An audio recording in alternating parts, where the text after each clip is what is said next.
بسم الله الرحمن الرحیم. خیلی متشکریم از برادران عزیز که همت کردند یاد گرامی پیشمرگان مسلمان کرد را احیا کنند و زنده بدارند و نگذارند این فداکاری ها فراموش بشه. تشکر میکنیم از این زحماتی که کشیدید و همچنین تشکر میکنیم از بیاناتی که آقایون بیان فرمودید، آقای حسینی، آقای فرمانده، آقای ملا قادر، دوست قدیمی ما. انشالله که خداوند به همه شماها توفیق بده و کمک کنه. بله، همطور که اشاره کردید برادران شجاع و با اخلاص در منطقه کردنشین کم نبودند و بودند در همه جای منطقه کردنشین. برادران مؤمن و با اخلاص وجود داشتند که برای انقلاب واقعا مایه گذاشتند. گل سرسبد اینها همین جوانانی بودند که در مجموعه های پیشمرگان مسلمان کرد مجتمع شدند، سلاح دست گرفتند و رفتند در میدان. هم جان خودشون رو به خطر انداختند، هم خانواده های خودشون رو به خطر انداختند.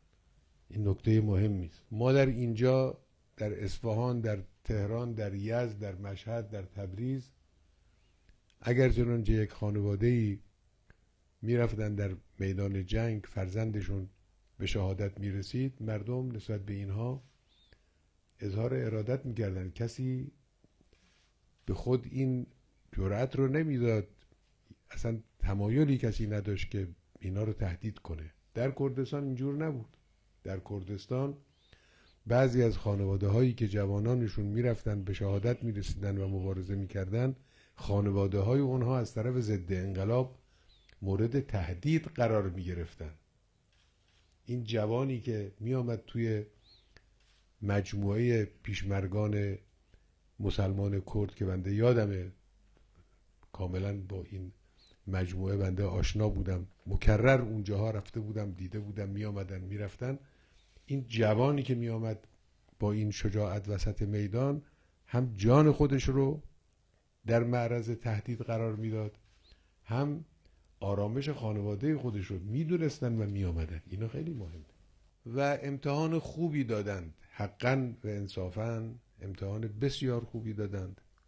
دشمن از روز اول رو منطقه کردنشین تکیه کرد به دو جهت، یکی به خاطر قومیت، یکی به خاطر مذهب.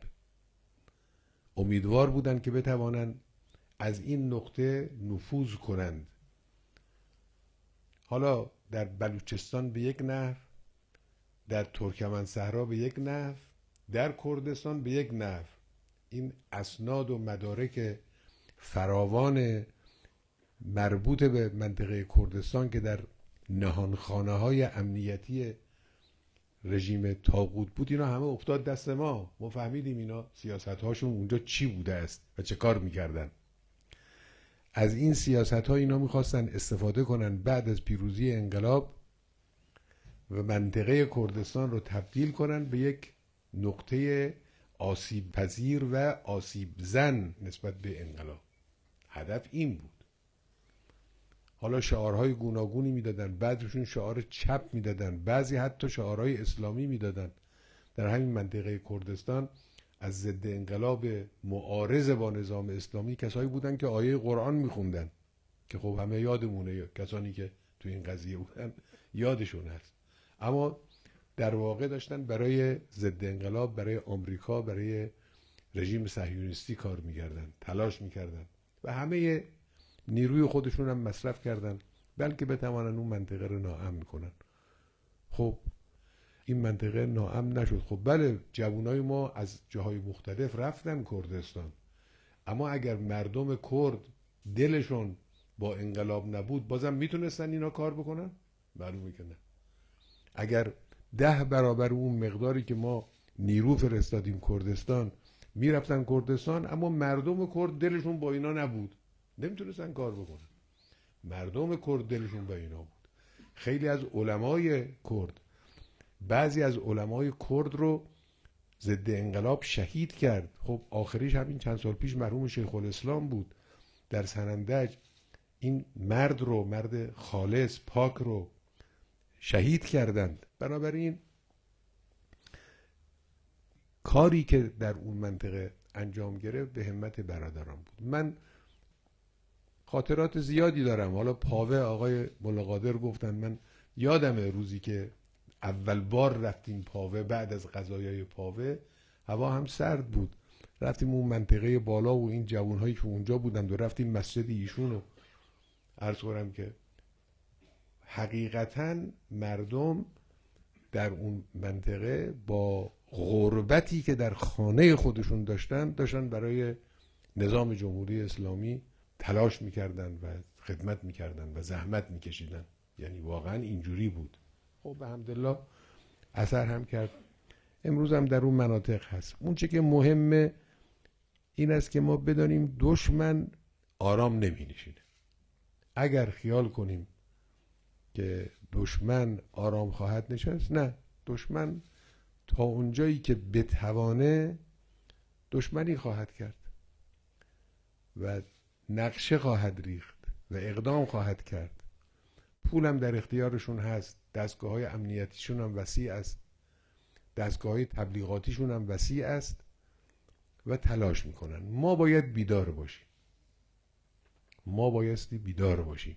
همطور که عرض کردم این مسئله شیعه و سنی مسئله مهمی است.